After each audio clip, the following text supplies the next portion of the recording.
à toutes et à tous. Déjà, je voulais vous remercier très chaleureusement d'être venus donc à ces différentes tables rondes qu'on a intitulées donc pour cet après-midi face aux défis climatiques, changer nos modes et matériaux de construction. Merci d'être venus au moment où quand même il est assez difficile de se déplacer.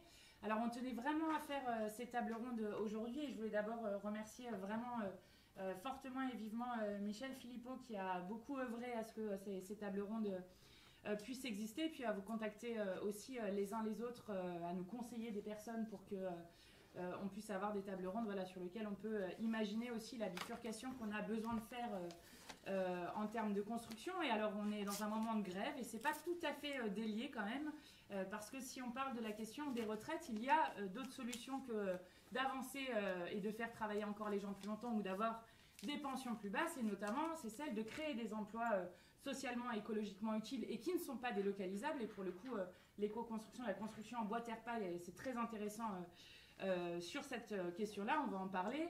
C'était important pour nous aussi parce que la COP25 vient de se terminer avec, avec un bilan qui est assez catastrophique pour la suite. Et pour le coup, sur la construction en bois terre paille, on est sur des modes de construction qui, d'ici à 10 ans, pourraient faire baisser, diviser par 5 les émissions de gaz à effet de serre sur le secteur de construction français. Donc on est sur un levier extrêmement important.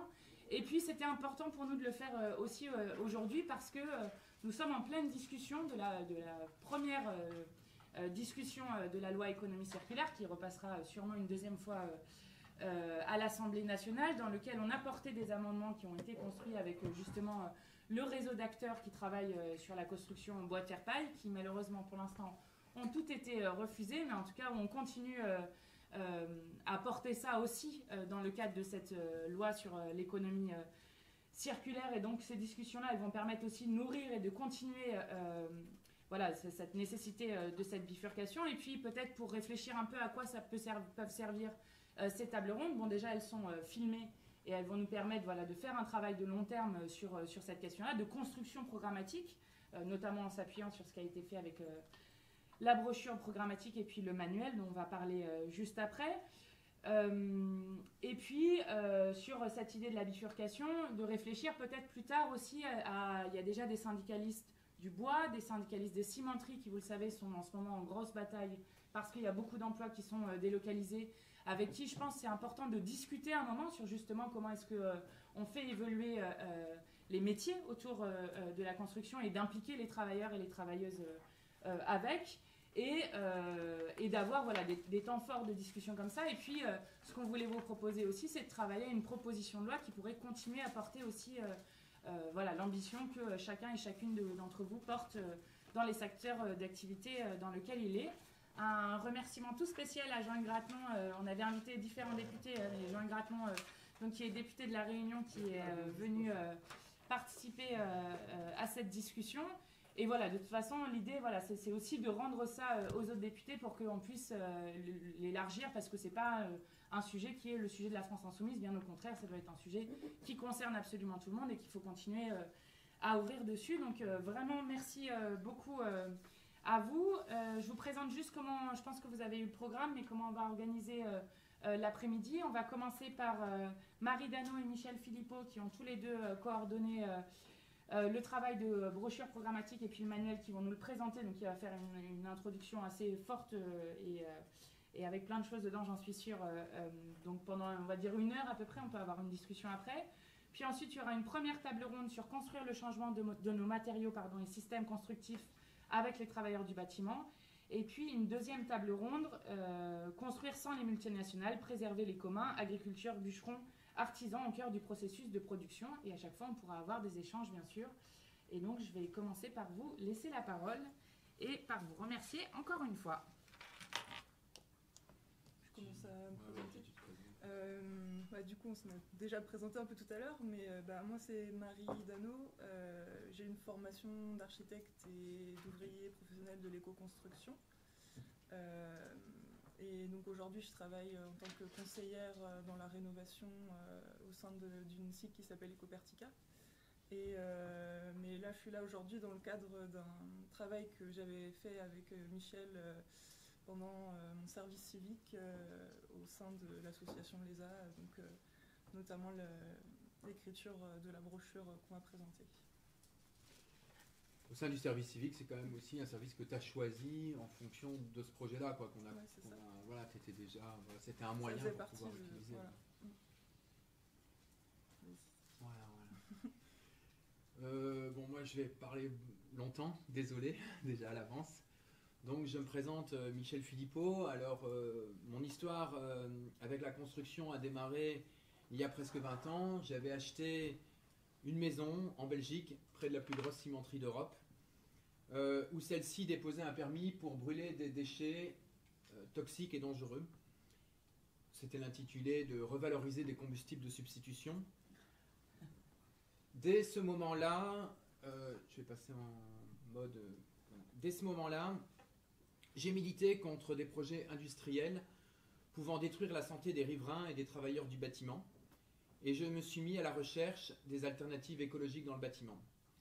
Après des années de combat avec d'autres riverains, d'analyse de terre, de rencontres de spécialistes sur ces sujets, je suis parti m'installer dans un petit village écologique dans le sud-est de la France pour créer une association qui milite concrètement contre le changement climatique, en proposant la construction en paille, en bois et en terre crue comme alternative au ciment. Depuis quelques années, je me suis rendu compte que les changements individuels ne pourront rien faire face aux défis climatiques et qu'il est temps d'interpeller nos élus et de proposer des solutions pour ce secteur qui n'est pas dépourvu, comme je vais essayer de le montrer, de responsabilité face aux défis climatiques qui s'imposent à nous. Donc comme on l'a vu avec Marie, nous avons coécrit tout d'abord ce manuel-ci qui s'appelle B comme BTP, bois terre paille, et qui a un sous-titre Manuel éthique et pratique pour construire sans les multinationales. Donc ce manuel était construit à destination des élus locaux. Son objectif est de donner des outils argumentatifs d'abord sur l'urgence écologique, sociale et culturelle pour construire autrement. Et cet ouvrage donne également des outils pratiques pour se détourner des multinationales du BTP et ainsi favoriser les matériaux naturels issus des circuits courts et des entreprises locales, d'où les deux sous-titres.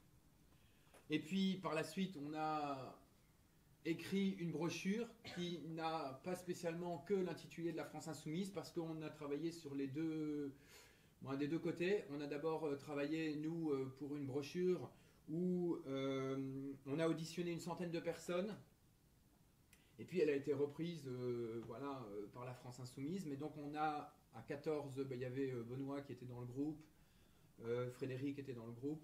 Voilà, il y en avait quelques-uns qui étaient dans le groupe d'audition des personnes. Donc on a auditionné une centaine de personnes. Moi, Marie, on a auditionné une vingtaine, elle toute seule. Donc par téléphone, certaines ont été filmées. Je ne sais pas si Benoît a été filmé, Gabriel a été filmé du RFCP. L'objectif était d'écouter des artisans, des lanceurs d'alerte climat, des experts scientifiques, des architectes, des représentations d'associations, des centres de formation, des syndicalistes, et en faisant des pas de côté un peu avec des personnes très différentes. Et à la suite de ces auditions et de réponses à un questionnaire qu'on avait élaboré par nos soins, on a rédigé un texte qui a été soumis à contribution, et on a eu 700 contributions sur ce texte. Et par la suite, on a fait des débats contradictoires.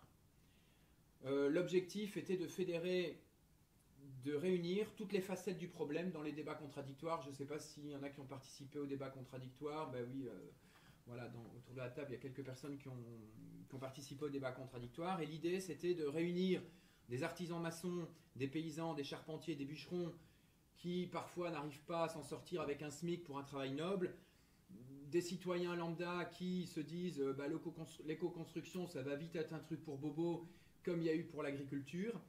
Et donc, comment on va faire pour qu'on ne crée pas une filière d'éco-construction plus onéreuse, et comment on va essayer de se fédérer pour montrer un ennemi commun. Et donc, il nous reste, à la suite de cette brochure, encore du chemin à parcourir. C'est une première étape qui a été fédératrice, qui a abouti à un texte qui a été repris par la France insoumise, mais il nous faudra toujours construire une argumentation plus exhaustive et plus complexe à ce stade-ci. Il faudra médiatiser ce débat dans la place publique parce qu'aujourd'hui, il est dans nos réseaux, mais on n'en parle pas, on n'en a jamais parlé de manière sérieuse, je vais dire, au JT de TF1, ou si c'est de manière anecdotique. Et on n'a pas encore aussi co-construit cette alternative avec les travailleurs du ciment, comme le disait Mathilde, ce qui est hyper intéressant parce qu'on parle aujourd'hui de délocaliser le clinker. Ils vont avoir d'énormes problèmes. Ils ont vécu en se disant on va incinérer il y a 20 ans des déchets toxiques et dangereux en cimenterie, en se disant voilà, on fait ça mais parce qu'on garde l'emploi. Et puis aujourd'hui, on parle de délocaliser le clinker et donc comment on va faire avec ces travailleurs. Voilà. Et donc il y a encore pas mal d'étapes pour arriver à fédérer tout le monde sur ce sujet-là. Donc maintenant, je vais rappeler le contexte du débat et dans lequel s'est inscrit la réalisation de la brochure. Et Marie en a été témoin, c'était en plein débat de société il y a à peine un an. De plus en plus de personnes se mobilisent contre le changement climatique. Les campagnes d'Il est encore temps et on est prêt ont conscientisé des millions de personnes. L'affaire du siècle, la plus grosse pétition jamais réalisée en France. Le bouleversement climatique est devenu véritablement une réalité pour les citoyens aussi cet été. Certains d'entre eux, à la lecture des livres de Pablo Servigne, entrevoient même la possibilité d'un effondrement de notre civilisation face à ces questions-là. La catastrophe climatique en cours ne sera pas résolue uniquement par de simples initiatives citoyennes. Et c'est ça vraiment qu'il faut se dire aujourd'hui. La mise en cause de l'État français doit maintenant s'accompagner d'une explication concrète de ce que peuvent faire les États. Le problème est inédit à notre civilisation et il en va de la survie de nos enfants et de nos petits-enfants. Or, très peu de citoyens connaissent aujourd'hui les mesures à adopter pour qu'un État divise par 2, par 3, voire beaucoup plus, son dioxyde de carbone et ses gaz à effet de serre. Non seulement c'est possible, mais ces mesures pourraient sauver des milliers de vies humaines en cas d'effondrement. Il est temps de faire connaître ces mesures, de les traduire simplement et de les partager. Voici quelques mesures qui permettraient de réduire drastiquement son bilan carbone et le bilan carbone d'un État, sortir des énergies carbonées pour l'énergie du vent, de la mer et du soleil, orienter notre modèle agricole vers du 100% biologique, le relocaliser, sortir progressivement des protéines carnées et surtout de la problématique de la vache, en sachant que le rot des vaches est une grosse quantité du CH4, réorganiser les réseaux de déplacement vers des offres de transport en commun accessibles à tous. Voilà, souvent on dit on va pénaliser par exemple le prix du diesel. Sinon, si on réorganisait les transports, peut-être ça serait des mesures beaucoup plus intéressantes. Les gens, s'ils ne savent pas se déplacer, ça ne marchera pas. Appliquer des taxes carbone aux frontières à travers un protectionnisme solidaire pour mettre fin aux grands déplacements du monde et des marchandises. Appliquer une règle verte, l'interdiction de prélever davantage à la nature et à l'écosystème que ce qu'il est capable de supporter. Et enfin, je pense qu'une des mesures cruciales, c'est de révolutionner le monde du BTP par l'utilisation de matériaux locaux. Stockant du CO2, évitant climatiseurs et chauffage, bâtiment travaux publics doit peut-être devenir bois terre paille. Ouais, c'est un peu le slogan. Ces différentes mesures seront difficiles à appliquer car elles touchent à la nature même du capitalisme et donc à l'argent des puissants. Leur possession médiatique nous fera croire que la solution réside dans des comportements individuels alors qu'il existe des solutions concrètes à mettre en place. À ce titre, je tiens à remercier particulièrement les Gilets jaunes et plus spécialement Priscilla Ludowski d'avoir mis en évidence la manipulation concernant la taxe des carburants qui ne peut être portée par les citoyens seuls sans une réflexion véritablement d'un changement de processus de nos moyens de déplacement. Il n'est en effet pas évident de sortir de ces manipulations entre l'inaction de nos gouvernements, la culpabilisation des citoyens et un tas de fausses solutions véhiculées par les médias. L'heure est au discernement. Il faut amener les citoyens à voir les enjeux profonds, retrouver les bases et les synthèses pour comprendre, comme essaye de le faire aujourd'hui Osons causer entre autres. Seule une conscientisation populaire aussi nous permettra de comprendre les mesures que les États doivent prendre. Une fois que le peuple se sera réapproprié ces mesures concrètes, il pourra interpeller les élus afin qu'elles soient appliquées. Cette sortie du capitalisme mondialisé permettra une relocalisation de l'économie et une économie réorganisée localement qui est comptabilisée en travail réel tissera du lien et dans tous les cas ne s'effondrera certainement pas de la même manière que quand elle est virtuelle. J'en viens à ma problématique principale. Le poids du secteur du bâtiment dans la lutte contre le réchauffement climatique. Il y a quelques jours, ma fille me donnait des chiffres par rapport à la question du réchauffement climatique et c'est quelque chose d'extrêmement complexe. Dans la littérature scientifique et dans les journaux, on voit apparaître un tas de chiffres différents quand on parle de bâtiment, mais de quoi parle-t-on? De la vie du bâtiment, la vie en œuvre du bâtiment, c'est-à-dire de la consommation énergétique des bâtiments résidentiels, auxquels on rajoute ou pas les bâtiments non résidentiels. C'est souvent un des premiers chiffres qui sort, mais il est en partie lié à notre propos et en partie pas, comme j'essaierai de l'expliquer. De l'industrie du bâtiment, de la production des matériaux de ce secteur avec leur extraction dans la nature. Dans les chiffres de ce secteur, souvent, qu'est-ce qui est comptabilisé?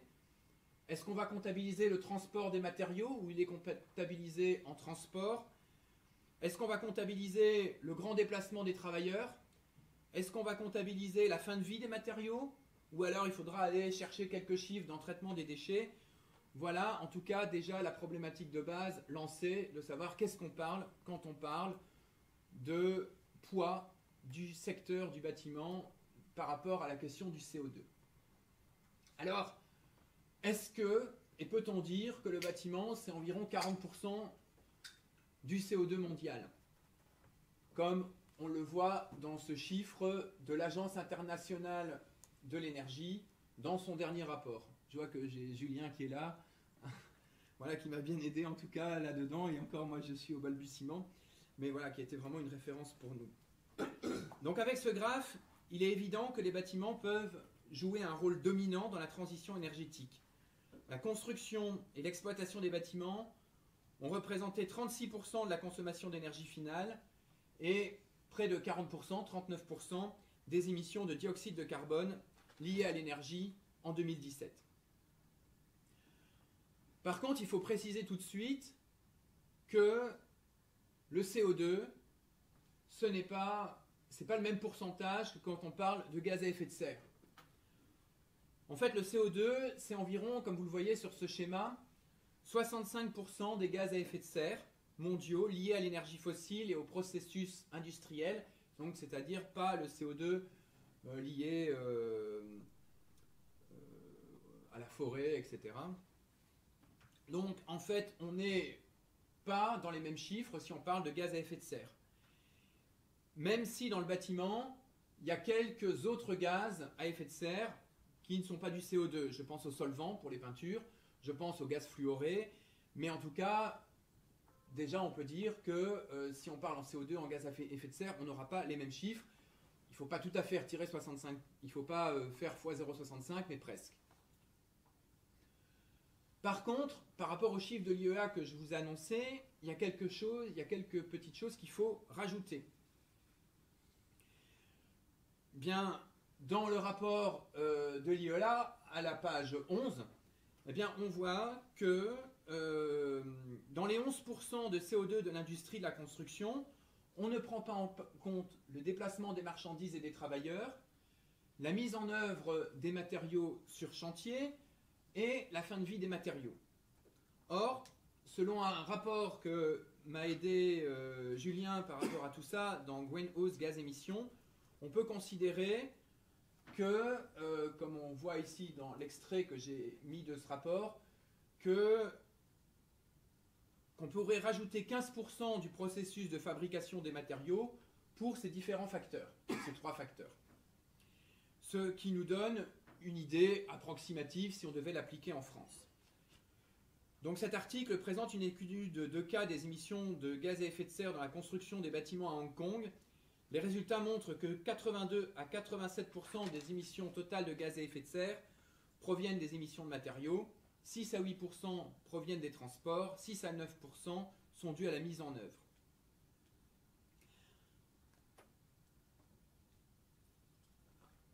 À part ces chiffres, ne faut-il pas ajouter au moins aussi en partie les chiffres classés travaux publics? En gros, si on a envie de changer nos systèmes constructifs et nos matériaux de construction, à terme, même si nous on l'a pas réfléchi dans la brochure, on pourrait appliquer ça aussi à la question de la bétonisation des places publiques de partout.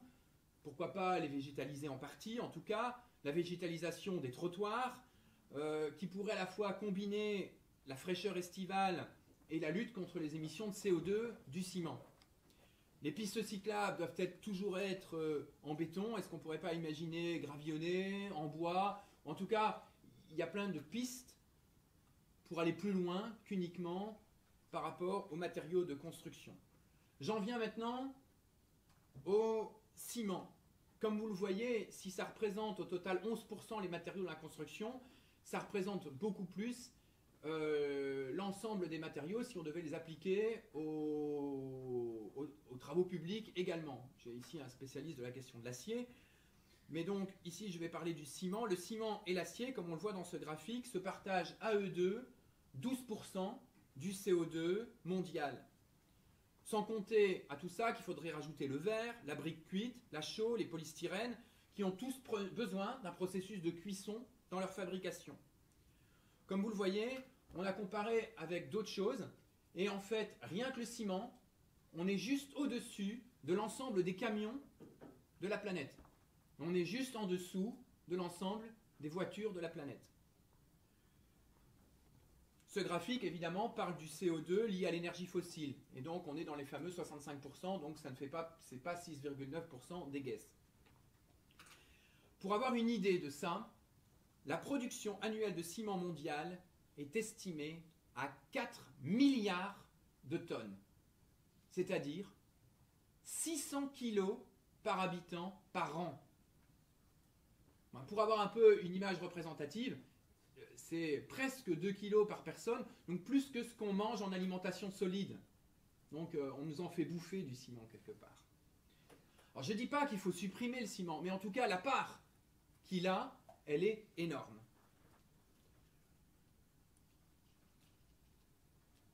Cependant, il y a des choses dans le graphique de l'Agence internationale de l'environnement concernant ce qui est émis en CO2 dans le bâtiment, 29%, qui n'ont aucun rapport ni avec les matériaux, ni avec le système constructif. Donc c'est ce qu'on appelait la vie du bâtiment. Si c'est du système constructif que dépendra en partie le chauffage, la clim au niveau mondial, les chiffres viennent aussi de l'Agence internationale de l'environnement, il est évident que notre cuisinière, l'ordinateur, notre sèche-cheveux n'ont aucun rapport avec le système constructif. Et donc au total, on ne peut pas imputer 40% des émissions de CO2 mondiales au système constructif.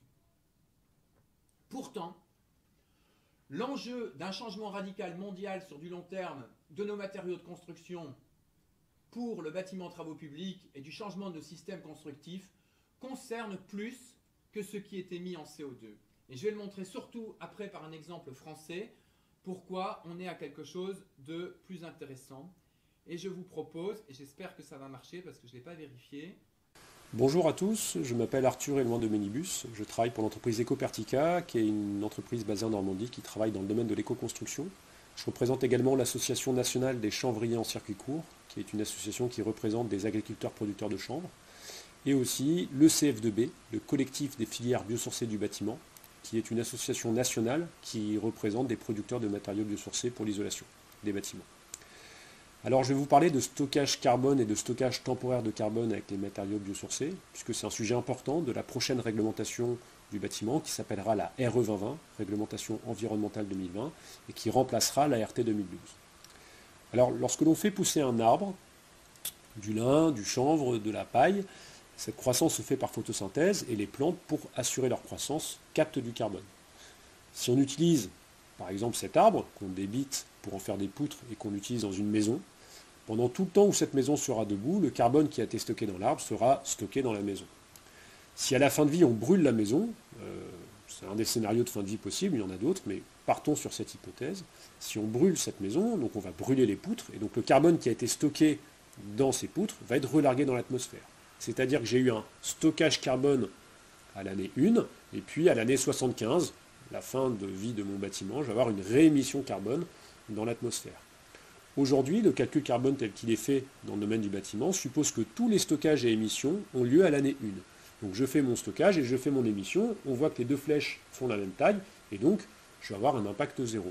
C'est-à-dire qu'aujourd'hui, mettre un biosourcé dans un bâtiment et avec une fin de vie en incinération, si on fait ce calcul-là, le calcul va nous dire votre matériau est neutre, il n'a ni d'impact positif ni d'impact négatif. Alors en réalité, qu'est-ce qui s'est passé? J'ai stocké du carbone à l'année 1. Ça veut dire que j'avais du carbone dans l'atmosphère, je l'ai pris et je l'ai caché. Je l'ai caché pendant 75 ans. Ça veut dire que le monde que je transmets aux personnes qui seront là dans 75 ans sera un monde avec un petit peu moins de réchauffement climatique que si je n'avais rien fait. Il est vrai que 75 ans plus tard, je relargue du carbone. Et des personnes disent, bah oui, mais justement, vous faites porter aux générations futures le risque, enfin la responsabilité, de gérer le carbone que vous n'avez pas voulu gérer. Alors cette analyse, elle est incorrecte, puisqu'en fait, ce qu'on fait 75 ans plus tard, c'est juste de remettre le carbone dans l'atmosphère qu'on avait initialement. On revient à la même situation que la situation initiale, sauf qu'en plus, on a le bénéfice d'avoir eu 75 ans avec moins de réchauffement climatique. Donc le stockage temporaire de carbone, c'est bien un bénéfice.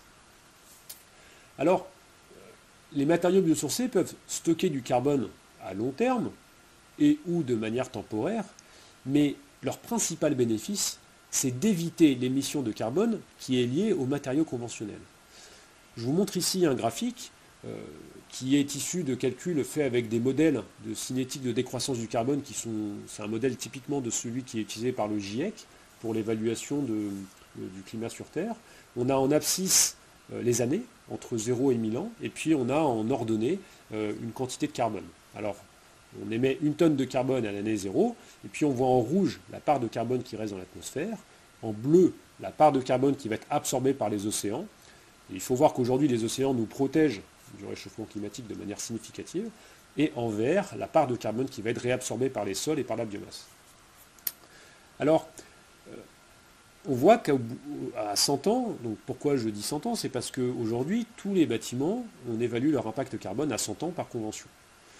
On voit qu'à 100 ans, il reste encore 40% du carbone qu'on avait initialement émis dans l'atmosphère. Ça veut dire qu'il reste du carbone, et ce carbone, il va rester jusqu'à plus de 1000 ans dans l'atmosphère. On voit qu'à 1000 ans, il reste 20% du carbone initialement émis. Et donc, si aujourd'hui, je produis un bloc de béton de ciment, le prix à payer, il le sera par la génération actuelle, mais aussi jusqu'à plus de 10 générations au-delà de ceux qui auront produit ce matériau. Donc, il est clair qu'il y a une certaine urgence à limiter au maximum l'émission carbone liée aux matériaux de construction. L'idée n'est pas d'opposer les matériaux, de dire il y aurait des bons et des mauvais matériaux. Je vais prendre l'exemple du béton de ciment que j'ai cité tout à l'heure. C'est un matériau fantastique, notamment d'un point de vue de la résistance mécanique. Par contre, il faut essayer de mettre le bon matériau au bon endroit, c'est-à-dire qu'à chaque situation, essayer de limiter au maximum le carbone qui va être émis dans l'atmosphère pour fabriquer les matériaux, et dans les quelques usages très spécifiques dans lesquels on en a absolument besoin, alors se le permettre.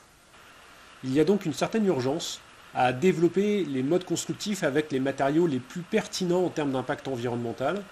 Je pense notamment au réemploi des matériaux de construction. Je pense aussi aux isolants biosourcés, et en particulier ceux qui sont le moins transformés possible, mais aussi à la construction en terre crue. Alors pourquoi cette urgence? Et la raison est simple, c'est qu'on émet à l'échelle mondiale de l'ordre de 42 gigatonnes équivalent carbone, et qu'à ce rythme-là, il nous faudra seulement 10 à 13 ans, pour avoir émis la quantité de carbone nécessaire pour atteindre 1,5 degré de réchauffement climatique sur Terre. La réglementation environnementale 2020, elle arrive dans ce contexte, et donc je crois qu'il faut qu'elle soit particulièrement ambitieuse, qu'elle mette la barre haute, pour que tous les acteurs économiques aillent dans cette direction-là, qui est de la réduction drastique de l'impact carbone du monde de la construction. Et c'est la raison pour laquelle l'ensemble des filières des isolants biosourcés du bâtiment, la filière bois et la plupart des acteurs de la filière terre crue, ont attiré l'attention de plusieurs membres du gouvernement sur cette question de la méthode de calcul carbone. Il faut bien que le calcul carbone du bâtiment soit fiable, traite tous les matériaux de manière équitable et donc prenne en compte tous les bénéfices et les impacts négatifs des matériaux en intégrant notamment cette histoire de stockage temporaire de carbone. Bon, c'était un éclairage sur la question du stockage temporaire de carbone qu'il faudra évidemment, étant donné qu'on émet, on peut aussi en fixer. Et donc, nous, dans nos auditions, on a été attentifs à tout cela. Et donc, selon les sources des personnes que nous avons auditionnées et des recherches qu'ont effectuées chacun de leur côté, dans nos réseaux, il y a surtout Arthur et Loin de Minibus qu'on a vu ici, Luc Foissac et Alain Marcom qui ont travaillé sur ces données. Et comme on peut le voir, par exemple, il y a une étude qui a été réalisée par Arthur et Loin de Minibus, qui montre que pour 1 mètre carré de paroi porteuse à R équivalente de 7, eh bien, on pourrait, il montre en dessous ce qu'on pourrait stocker voilà ce qu'on pourrait éventuellement en kilos stocker en carbone. Dans ce schéma, on montre qu'on pourrait stocker entre 42,5 selon cette étude d'Arthur. Je montrerai une autre étude d'Alain Marcom sur voilà, un autre type de paroi. En tout cas, lui, il montre qu'on pourrait stocker 42 kg équivalent de CO2 par mètre carré de paroi porteuse isolante. Mais dans ce calcul, on a aussi retiré ce qui était émis pour la production, la mise en œuvre, le transport des matériaux et des travailleurs. Donc la paroi étudiée par Arthur et Loin de Minibus est composée d'une ossature bois, comme vous le voyez, d'un remplissage paille, d'un enduit en terre intérieur et d'un enduit en chaux extérieur qui grève en émission le stockage réalisé. Si on avait fait un bardage bois, on aurait par exemple on aurait un autre schéma. L'étude d'Alain Marcom, que je montre juste ici à côté et qui est qui est la deuxième en dessous des indicateurs pour l'éco-construction, quelque chose qu'il avait fait en 2008, où il montre une paroi aussi d'1 mètre carré qui peut fixer 52,5 kg de CO2. Et là, en fait, aussi, c'était un mélange de terre et de paille, parce que lui travaillait essentiellement sur des murs avec un mélange de terre et de paille en 30 cm. Et là aussi, c'est une fois qu'il a retiré tout ce qui avait été émis. C'est pour avoir quelques chiffres. Un autre chiffre que vous trouvez ici, qui est lié à des études plutôt selon le logiciel Cocon, moins CO2 de Luc Foissac, selon les FDES aussi, des fabricants de la laine de verre et de polystyrène, où on trouve qu'on pourrait stocker, rien que pour la paille, 57,7 kg de CO2, rien que pour la partie paille du mur. Donc, pour l'étude de la capacité de stockage d'une maison complète, ces études sur les parois s'appliquent aux murs porteurs, mais aussi par mètre carré d'isolation de plancher ou de sous-toiture. En gros, on estime qu'avec un bâtiment de 100 mètres carrés, en tout cas ça c'est Alain Marcom qui l'estime, et je pense que l'estimation est tout à fait correcte, qu'on a environ 250 mètres carrés de parois isolantes, parce qu'en fait on a les murs, mais on a le plancher, le plafond. De nos différentes auditions, il en ressort des capacités de stockage d'environ 14-15 tonnes équivalent CO2 pour isoler une maison existante de 100 mètres carrés. Pour un différentiel, si on avait utilisé du polystyrène extrudé, par exemple, de 18 tonnes. Si on avait utilisé d'autres matériaux, on est entre 16 et 17 tonnes. De nos différentes auditions, recherches comparatives et à la suite d'un travail d'élèves d'ingénieurs de l'éco-campus de Sainte-Tulle, il en ressort des capacités de stockage d'environ 20 tonnes équivalent CO2 pour construire une maison neuve d'environ 115 mètres carrés. Pour un différentiel entre 30 et 50 tonnes équivalent CO2 pour une maison construite avec des matériaux dits classiques. Donc voilà, on est à une vingtaine de tonnes de stockage et 40 tonnes en différentiel. Il faut savoir que par exemple, le Toit Vosgien a construit un bâtiment de 7 étages avec une capacité de stockage de 57 tonnes par 100 mètres carrés. Donc ces chiffres que je mets là ne sont pas du tout des chiffres dans le réel, on est parfois à plus. Ainsi, des bâtiments passifs peuvent parfois afficher de très grandes performances d'isolation thermique par la vie en œuvre, mais employer des matériaux et des technologies émettant des kilos équivalents CO2 à d'autres moments de leur cycle de vie, à la fabrication, à la démolition. En effet, l'isolation des bâtiments dans un seul but de réduction des coûts du chauffage, de la climatisation, a souvent été le critère mis en valeur par la réglementation. Au départ, on parlait de résistance thermique. C'est oublier les émissions de CO2 de ces produits isolants à tous les autres stades de leur vie et après usage. Et même dans les nouvelles réglementations, on ne prend pas encore en compte le stockage, la fixation du carbone. À ce titre et en 2 mots, l'isolation à 1 euro, c'est pour nous, c'est pour moi en tout cas, un projet pensé par et pour des multinationales. C'est pas pour rien que, en gros, c'est le effet total qu'ils portent. La majorité des isolants ont des émissions de CO2 catastrophiques au moment de leur production et pour leur mise en œuvre. L'isolation à 1 euro met en œuvre le déplacement des marchandises et des travailleurs. Beaucoup d'entre eux sont détachés. Moi, il y a des gens qui m'ont donné l'expérimentation d'isolation à 1 euro, qu'on les appelait de nuit pour travailler. La fin de vie de la plupart de ces isolants émettra encore du CO2.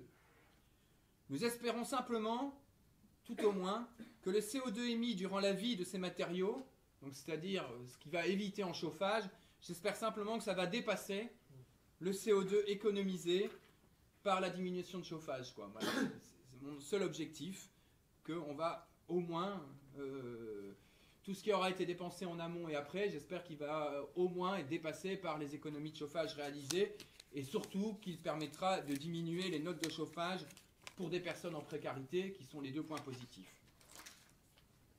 Et pour la France.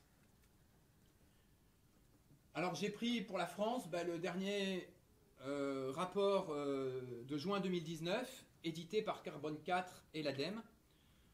Dans ce document, le choix a été fait de s'exprimer en gaz à effet de serre et non en CO2. La vie du bâtiment est comptabilisée à 26% des gaz à effet de serre en France. La production des matériaux en France, c'est 7%. Dans le schéma, je vous invite à parcourir, c'est un document qui n'est pas très long et qui est super intéressant. Comme en France, le CO2, c'est 69% des gaz, mis à part quelques solvants, gaz fluoré, l'essentiel, c'est du CO2. Donc en gros, avec ce rapport, il ne contredit absolument pas le rapport de l'IEA. On est plus ou moins dans les mêmes chiffres, donc c'est 40% du CO2 mondial à première vue. Alors on va se poser la même question. Donc ça c'est avec le petit schéma, c'est 69, dans le monde c'est 65, voilà, on a des petites variantes, puisque c'est le CO2 hors folie. Ce chiffre, je vais poser la même question qu'au niveau mondial. A-t-il un intérêt dans un débat sur le changement de nos systèmes et de nos matériaux de construction? Tout d'abord, contrairement au graphique sur les données mondiales, la part du chauffage dans la vie du bâtiment est énorme en France. Vous le voyez ici, 60%. 60% de la vie du bâtiment est due au chauffage. Ce n'est pas du tout la même chose que dans le monde où c'était 30%. Il est probable que le fait de changer les bâtiments en France entre 5 et 9 mois, selon qu'on habite Marseille ou la Normandie, y est pour quelque chose. À cela, il faut ajouter, comme on le voit ici, la ventilation, la climatisation qui est en général liée au CO2, mais aussi les gaz fluorés de climatisation, les solvants, en général pour les peintures. Et donc, en gros, le poids des émissions de gaz à effet de serre pour la vie du bâtiment est plutôt autour de 18% et entre 23 et 24% pour le CO2. Concernant maintenant la production des matériaux, la France, par contre, consomme 7% des gaz à effet de serre, soit environ 10% du CO2. Ce chiffre, donc ça c'est uniquement pour les bâtiments, pas pour les travaux publics. Ce chiffre est légèrement inférieur qu'au niveau mondial, on avait 11%. La France étant sans doute un pays où l'on construit un peu moins que dans un pays en voie de développement. Au total, cependant, les chiffres d'émissions du CO2 pouvant être liés aux matériaux et aux systèmes constructifs sont plus élevés qu'au niveau mondial. On est dans quelque chose de l'ordre de 33 à 34% du CO2 et de 25% des gaz à effet de serre. À ces chiffres, il faut ajouter le déplacement des marchandises, le déplacement des travailleurs, la mise en œuvre des matériaux sur chantier. Et on avait dit que c'était 15% de ces 10%, donc on va rajouter 1,5%. On part de l'hypothèse que c'est la même chose que dans l'étude d'Hong Kong. Mais bon, voilà, peut-être que ce n'est pas tout à fait la même chose. Là, on est aussi dans des estimations. Donc, on est plus ou moins à 35% du CO2 lié au système constructif, aux matériaux. Nous ne chiffrerons pas les changements concernant les possibilités de décarboner la partie travaux publics parce qu'on ne l'a pas abordé assez dans notre brochure Bois, Terre, Paille. Mais ça serait hyper intéressant de l'évaluer. Par contre, nous avons étudié 3 mesures du programme de l'avenir en commun, puisque j'ai été invité par Mathilde Panot, et on a calculé le poids de la fixation temporaire de CO2 qu'il pourrait y avoir dans ces mesures programmatiques. Une des mesures phares de l'avenir en commun, c'est l'isolation thermique de 700 000 logements par an.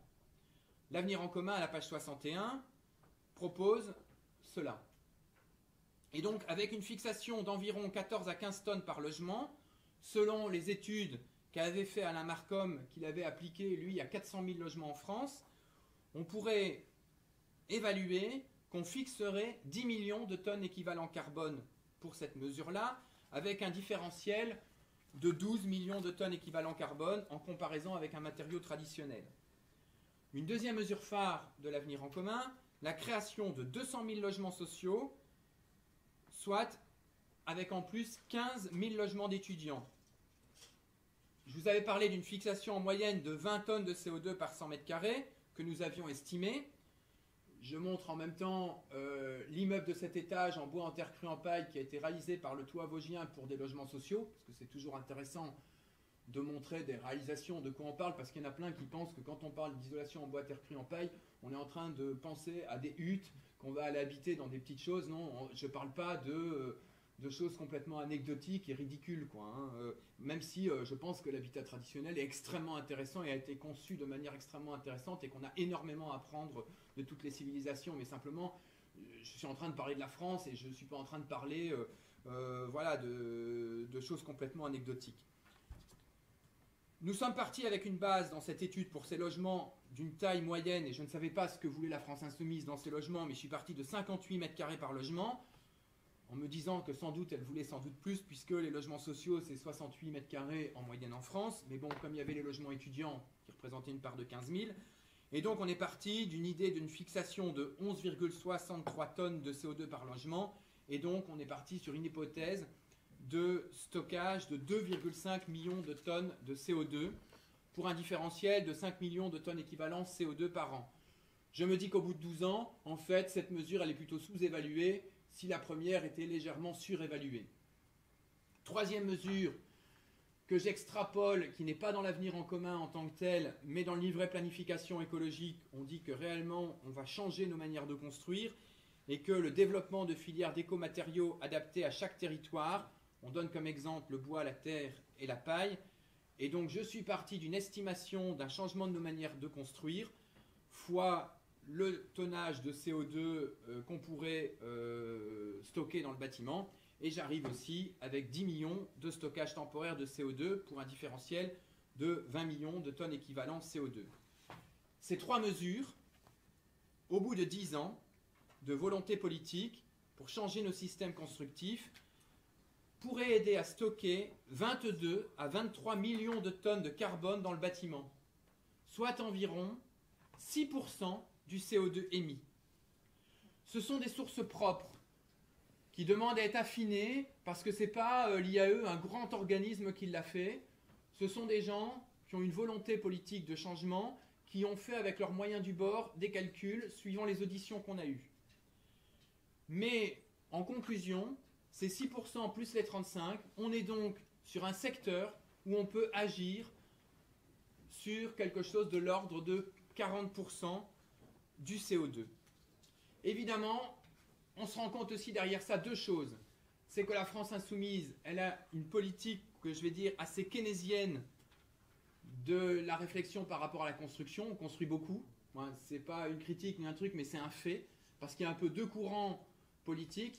Je veux dire, dans la réflexion que moi j'ai dans le bâtiment, il y en a qui vont dire on va construire moins et on va plutôt être dans la frugalité. Voilà, moi j'aime bien de comparer ça en chiffres et de savoir aussi que parfois ça peut être intéressant un plan de relance de l'activité économique. Voilà, après moi ce qui m'intéresse c'est d'avoir des débats de fond sur ce genre de questions. mais je le souligne quand même parce que ce pourcentage élevé de stockage de CO2 est possible aussi parce que on a vraiment une possibilité en fait de construire beaucoup. Dans le programme d'avenir en commun, c'était quelque chose qui était de ce style-là. Voilà. Il va de soi cependant donc, que ces analyses temporaires du CO2 restent partielles et surtout aujourd'hui elles n'ont pas de reconnaissance juridique. C'est pour ça qu'il y a une lettre de tous les réseaux du bois, de la terre crue, de la paille qui est envoyée aujourd'hui aux différents ministres. Je n'ai pas pu la porter aujourd'hui parce qu'ils trouvaient, voilà, ils m'ont dit qu'il fallait d'abord que réagissent avant de... Voilà, donc il y a une nouvelle interprétation qui a été faite. Et elle ne se retrouve pas non plus dans des méta-analyses. Ça veut dire des analyses contradictoires certifiées par des institutions comme l'Agence internationale de l'énergie. Il est temps donc de perfectionner la recherche de quantification en termes de CO2 en lien avec des mesures programmatiques. Cette recherche devrait s'appliquer au transport, pour moi, à l'alimentation, au protectionnisme solidaire. En fait, derrière ça, moi, je pense que ça serait hyper intéressant, pas simplement d'avoir des analyses qui nous viennent du GIEC, etc., mais que chaque brochure programmatique, que chaque personne qui réalise un programme réalise derrière ça quel est l'impact CO2 de ces mesures programmatiques et pas simplement financièrement combien ça nous coûte, pour qu'il y ait des vrais débats de société derrière ces choses-là. Ces études doivent être complexes et par exemple intégrer, si on faisait ça sur l'agriculture, la durée aussi des gaz à effet de serre. Par exemple, le méthane n'a pas la même durée que le CO2, quoi. Et donc, essayer de mettre en place un véritable Green New Deal chiffré en lien avec des mesures programmatiques. J'en profite pour remercier les dizaines de personnes que nous avons auditionnées pour parler de ces recherches. Je vais dans la suite de la brochure, ça va être un peu plus court. Tout ce qui ne va pas concerner le climat. Donc, le secteur du bâtiment est une véritable catastrophe pour d'autres raisons encore aussi écologiques. La disparition du sable, l'exploitation du sable pour le ciment et du pétrole, pour les isolants, nous ont amenés dans une impasse écologique. Ces matériaux de construction, en plus d'être nocifs pour notre environnement, le sont aussi directement pour notre santé, les peintures chimiques, le ciment. Le secteur du bâtiment, c'est aussi un véritable laboratoire de traitement des déchets. Leur gestion est aujourd'hui confiée au secteur privé, au détriment de notre santé et de l'environnement. Moi-même, j'ai lutté longtemps contre l'incinération de déchets en cimenterie. Ainsi, pour fabriquer le ciment, les usines utilisent des déchets toxiques comme combustible.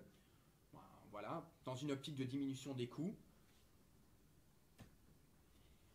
Le secteur du bâtiment est un des premiers concernés par le travail détaché. J'en ai dit 2 mots tout à l'heure, mais là j'approfondis un petit peu plus. Pour payer soi-disant moins de charges, les grands groupes se contentent de sous-traiter des petites sociétés,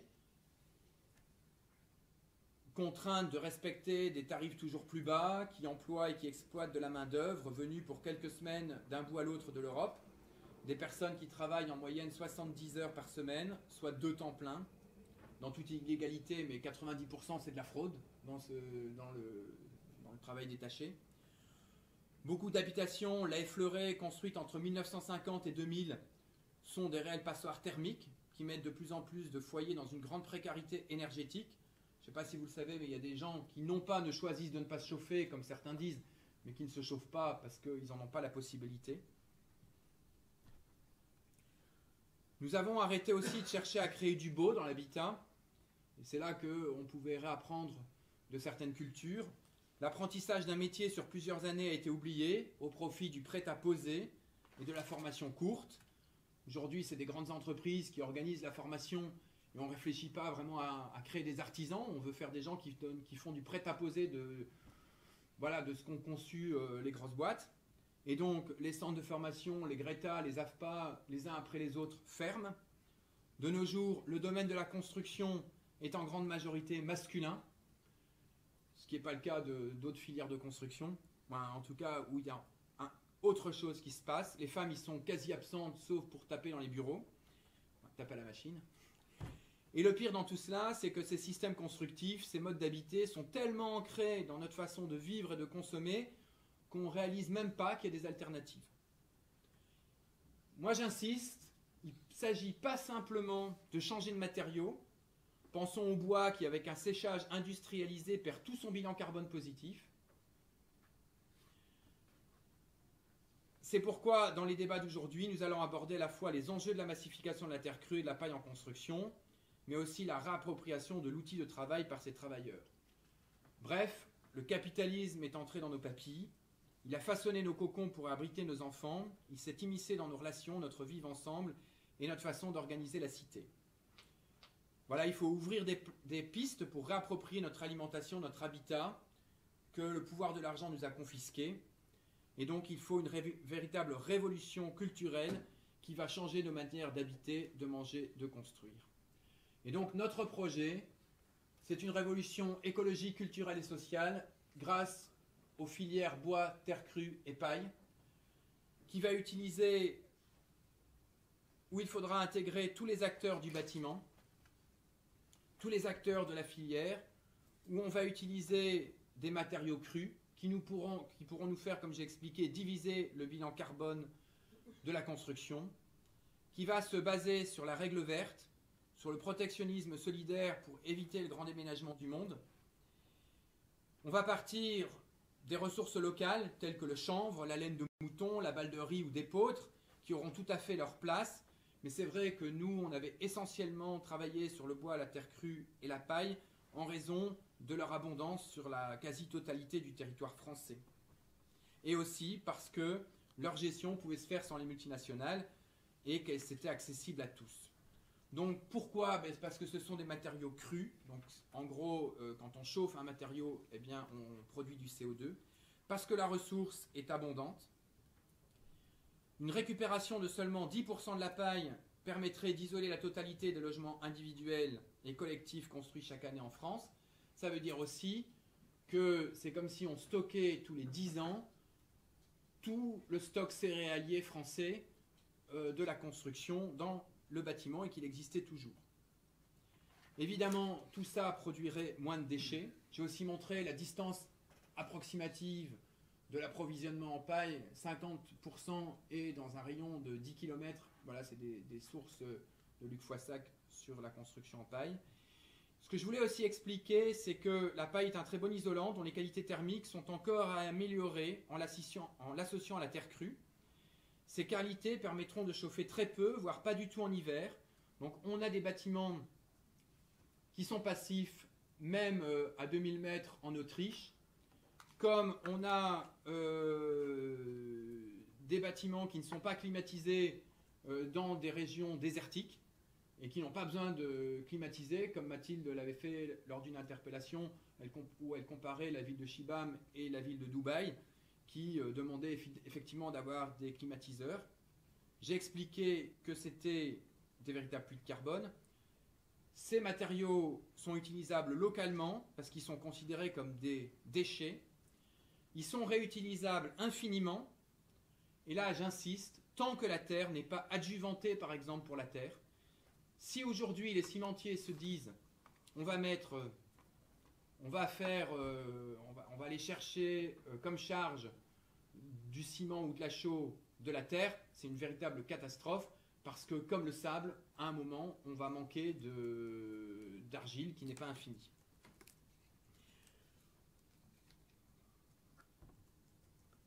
Voilà, donc ce sont des matériaux crus. J'explique simplement en 2 mots parce que j'entends souvent dire on va construire des maisons en terre, des maisons en paille et des maisons en bois. En fait, c'est surtout l'association de différentes spécificités des matériaux. Par exemple, si on utilise le bois comme structure porteuse, le bois n'a pas de caractère isolant, mais c'est un matériau qui a des bonnes structures mécaniques. La paille est un très bon isolant, mais n'a pas de masse thermique. Et la terre, qui est crue, donc qui ne produit pas de CO2, a de la masse thermique. Et donc en fait, c'est l'association de ces différents matériaux qui pourrait faire quelque chose d'extrêmement intéressant.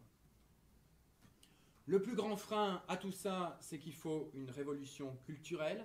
Pour ça, il faut se rappeler que 10 à 15% des Français vivent dans un habitat en terre crue. 5000 bâtiments sont construits en paille et plus de 500 sont construits chaque année. Il nous faut donc aller vers des projets pilotes, vers une augmentation de la commande publique. Il faut repenser l'image de la ville. Il faut la voir peut-être, non pas simplement, souvent on imagine soit des grandes tours, soit des pavillons individuels. Et je me souviens dans une audition, il y avait quelqu'un qui nous avait dit que les plus grandes densités, c'était les anciennes villes, en fait, avec 3 à 4 niveaux d'étage. et que, parce que parfois on se dit comment on va faire des structures porteuses de 20 niveaux en bois, à dire qu'il y a moyen, hein, il y a des choses qui existent, mais en tout cas ce qui est intéressant c'est de repenser en même temps l'image de la ville et non pas centrer comme toujours sur la voiture. Donc si à un moment on a une révolution des transports, on va aussi pouvoir avoir une révolution des villes. Soutenir les mouvements autour de l'autoconstruction qui ont fait démarrer ça. Il faut introduire la culture de ces matériaux dans les filières professionnelles et les lycées. Il faut davantage travailler avec la formation longue publique, préserver l'apprentissage, le métier de l'artisan. Il faudra aussi protéger par des organismes neutres il faut créer des organismes neutres pour vérifier les documents normalisés. Il faut réfléchir comment on va maintenir ce secteur aux mains des petits artisans. Et enfin, qui sera mon dernier point, il faut aussi faire une révolution sociale et économique qui sera créatrice d'emplois, qui est le troisième point de la révolution. En plus, donc en fait, en gros, il faut lutter contre la fraude et les inégalités liées au travail détaché comme priorité. Il faut travailler avec des matériaux qui ont une forte intensité sociale. Ces matériaux le sont et on va mettre en avant le travail de l'artisan plutôt que les circuits courts et tout ce qui est non délocalisable. Il faut travailler au financement de la recherche publique utile au bien commun. Il faut interdire la brevetisation des matériaux biosourcés et géosourcés. Par exemple, je prends l'exemple qu'il y a des recettes millénaires qui pourraient être réappropriées par des multinationales qui existent depuis des années, qui permettent par exemple des résistances d'enduit en terre crue, des résistances mécaniques, des résistances à l'eau. Et aujourd'hui, on ne sait jamais avoir de sous si on veut une réappropriation des travailleurs, mais par contre, pour donner de l'argent à des multinationales, pour travailler à ce genre de choses qui après ça vont simplement mettre du béton ou vont simplement empêcher de faire un travail pour travailler au changement des matériaux sur site.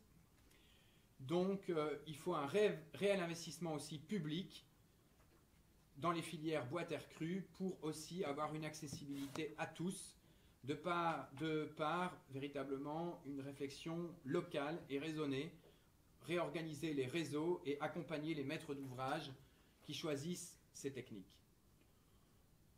Marie va nous dire un mot sur les clés de la massification des filières locales, bio et géosourcées.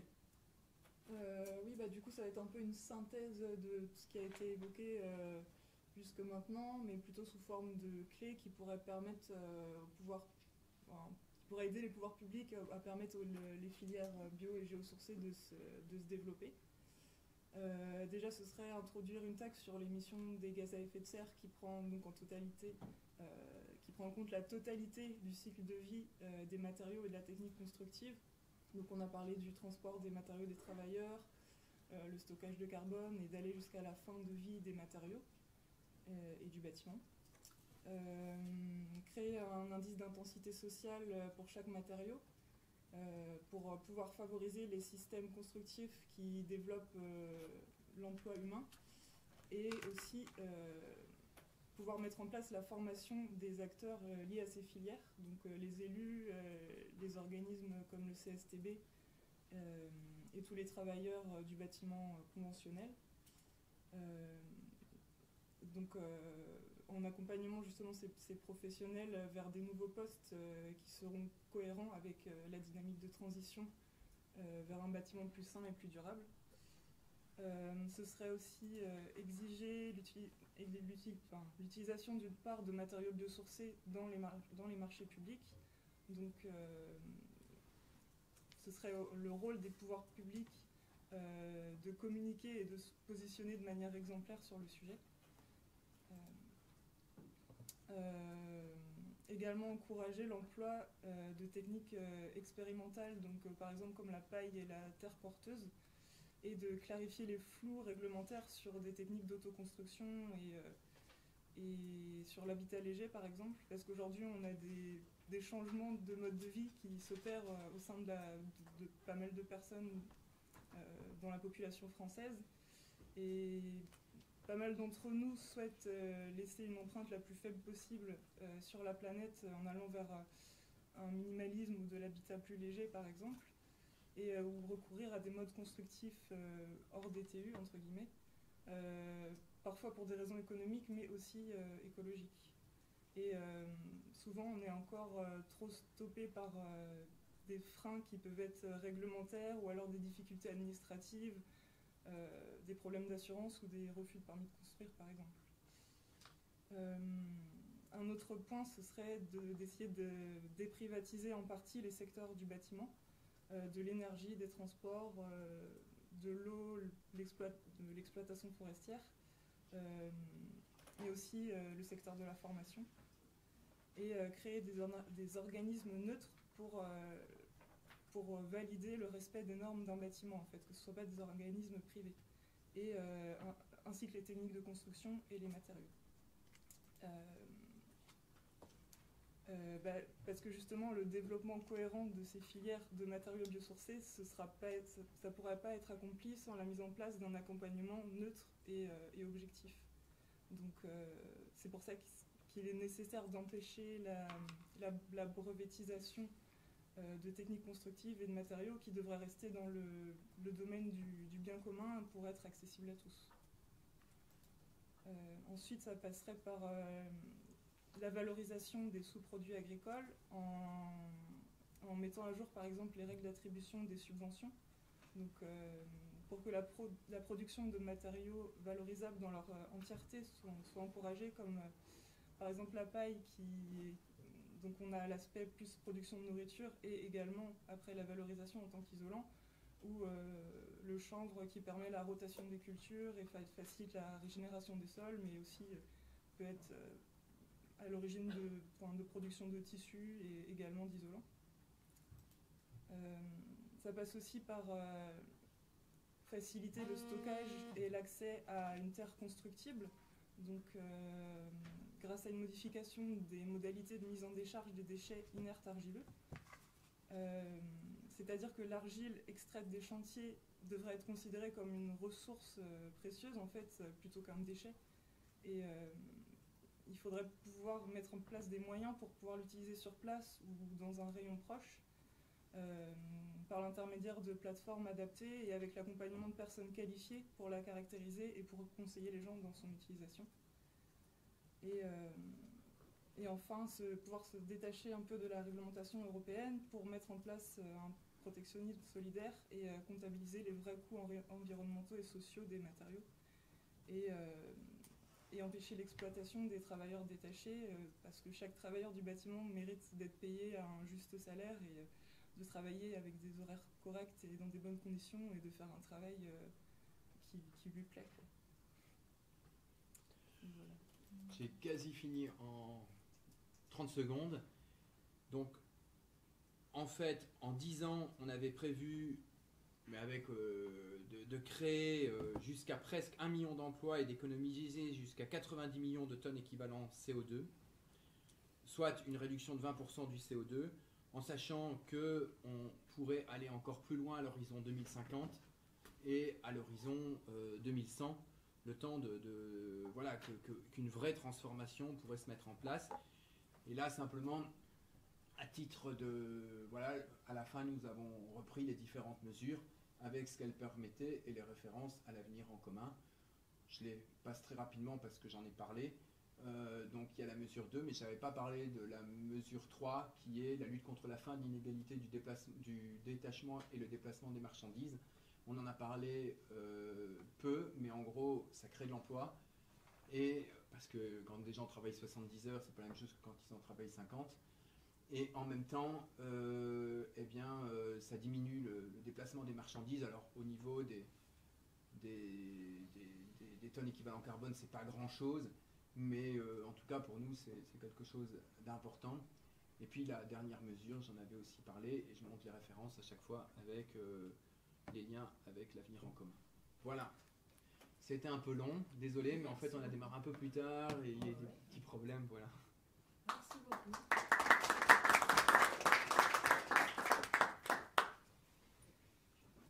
Merci, parce que je pense que c'est une introduction, je disais, assez costaud et ça nous permet d'amorcer les discussions. Est-ce qu'il y a des questions immédiatement ou est-ce On commence sur les tables rondes et à partir de là, on fait un échange comme vous voulez. Est-ce que quelqu'un a une question On commence peut-être avec les tables rondes et puis après, comme ça va nous permettre d'avoir des discussions sur des points précis à partir de ce que vous avez développé. Alors, pour la première table ronde, peut-être si on peut, on va décaler un peu le micro et si on peut essayer de faire en sorte que les personnes soient ici, pour celles qui sont dans la première. Je suis désolée, je vous fais un peu bouger, mais c'est pour être sûr qu'on entende bien tout le monde.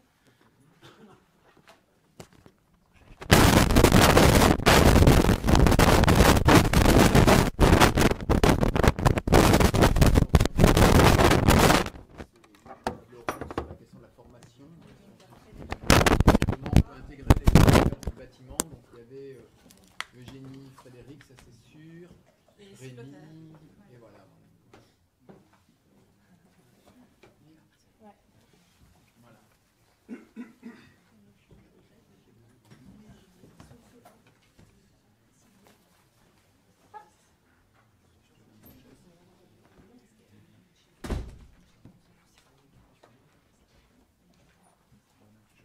Désolé de vous avoir assommé un peu, non? Au contraire. J'ai fait plein d'honneur. Ça réveille.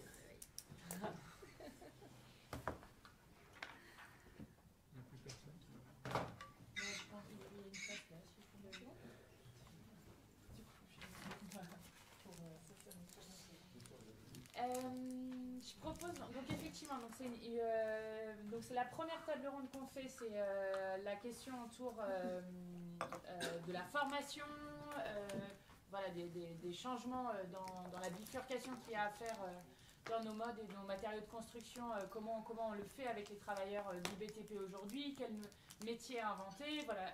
Donc je propose peut-être que chacun et chacune commence par se présenter, puis par faire un mot introductif. Vous avez, je pense, 10 minutes. On peut commencer par 10 minutes chacun pour que ensuite on ait la discussion toutes et tous ensemble autour de ces questions-là. Ça vous va? Qui veut commencer? Je commence. Allez, parfait. Donc Sylvia Devescovi, je suis chef de projet Cycleterre à la ville de Sevran.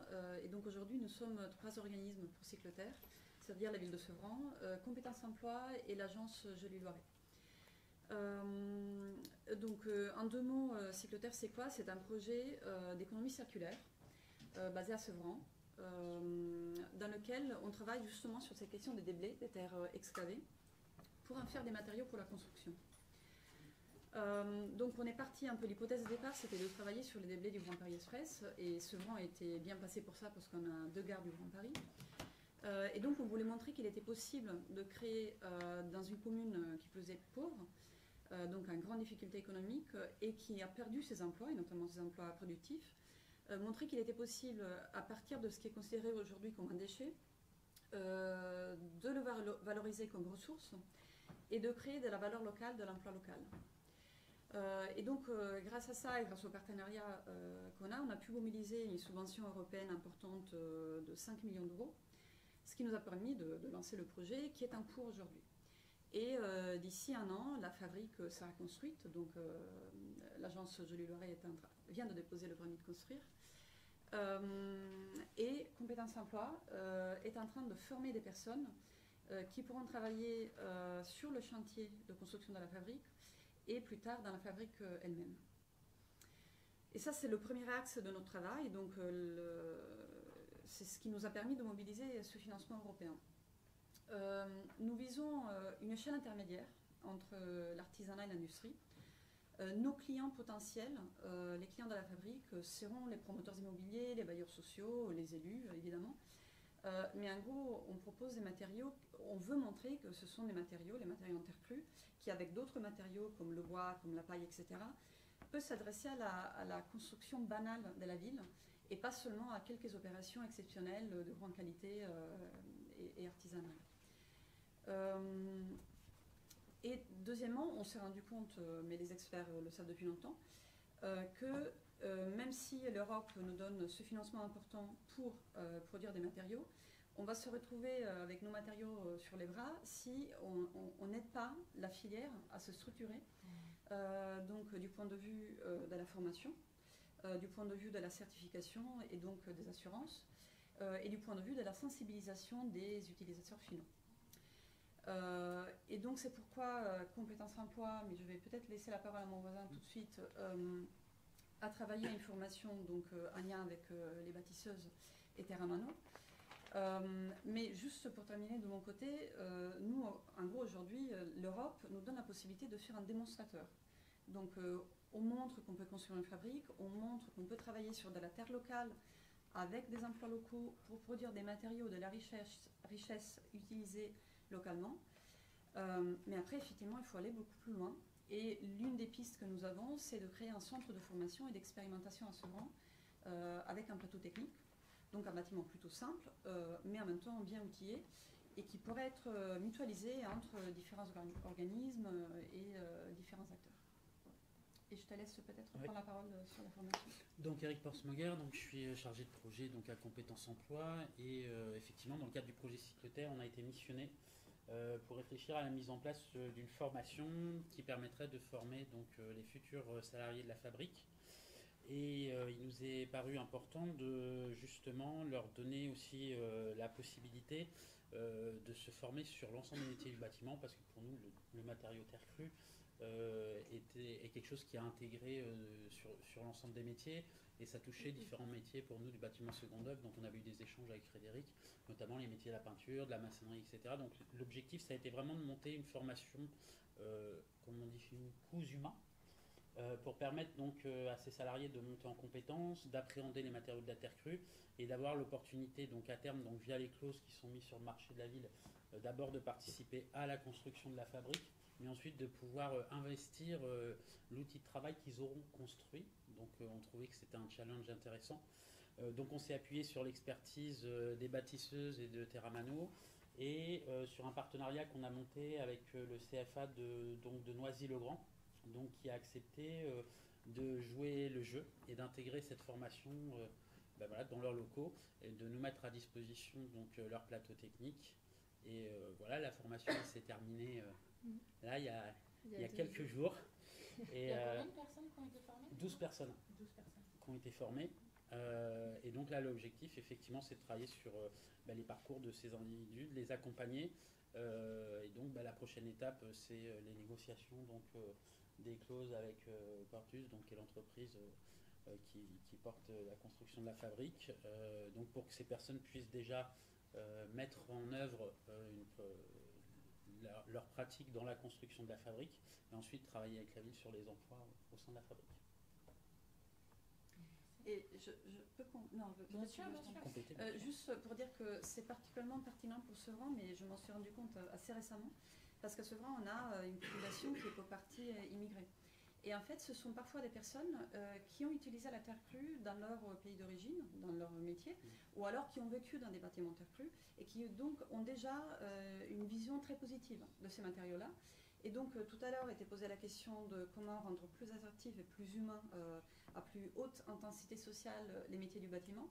Et pour le peu d'expérience que j'ai dans les échanges avec des personnes en recherche d'emploi sur Sevran, je vois que le travail avec des matériaux naturels s'attire des personnes et s'attire des femmes aussi.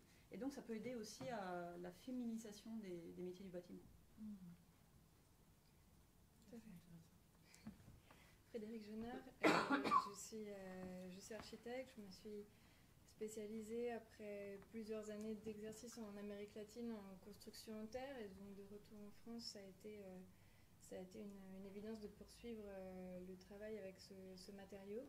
Et après quelques années d'exercice de la maîtrise d'œuvre, le constat c'était qu'il y avait un grand manque d'entreprises, de savoir-faire sur le territoire sur lequel s'appuyer pour pouvoir construire avec amplitude, avec toute l'ambition qu'on souhaiterait de donner cette proposition, cette envergure en fait aux bâtiments biosourcés. Et du coup, ça a fait un petit revirement de parcours pour m'orienter plus du coup vers l'artisanat et la formation. Et artisanat et formation, parce qu'en fait, ce qui se passe aujourd'hui dans les formations sur lesquelles on travaille avec Eugénie India, qui est ici présente à mes côtés, c'est qu'en fait, ça va impacter pas que sur l'environnement, ça impacte aussi sur les liens qu'on a entre nous, et ça impacte aussi sur le rapport au travail. Et ça, c'est un changement culturel fondamental sur lequel on souhaite travailler. Et en fait, ça se fait, je dirais, dans quelque chose d'extrêmement humain. Je lisais hier qu'en fait, sur un rapport sur l'apprentissage, qu'aujourd'hui, ce sont les TPE qui portent la plus grande partie en fait, des apprentis, des contrats d'apprentissage. Ça veut bien dire qu'il y a quelque chose de la transmission qui se fait dans un lien direct entre les personnes, à une échelle qui reste relativement humaine. Et ce que proposent nos filières, filière bois, filière terre, filière paille, c'est une approche où on a aussi une compréhension, on a un sens parce qu'on a une compréhension de toute la chaîne de production du bâtiment. Donc quel que soit le maillon qu'on ait dans cette chaîne de production, qu'on soit à la conception, qu'on soit sur le chantier, qu'on soit à l'extraction des matières premières, on connaît la filière, on connaît les tenants et les aboutissants. Et je dirais que même quand on est usager, on connaît la provenance des choses, tout simplement parce que ces matériaux premiers, on les connaît. Ce sont des matières premières qu'on côtoie tous les jours. Donc avec Eugénie, on travaille en ce moment beaucoup sur cet aspect-là. C'est un travail sensible qui nous donne beaucoup de satisfaction au quotidien, dans la formation. Donc voilà, avec les opportunités qui se présentent de faire des liens avec des projets de territoire. Donc voilà, je passe la parole à Eugénie.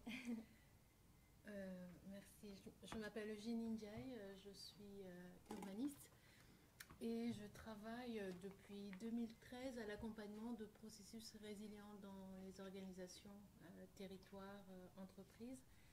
L'idée étant de pouvoir permettre à l'échelle de territoire d'une organisation de faire face aux enjeux à la fois écologiques et sociétaux en cours. Toujours être en ligne de front par rapport au changement.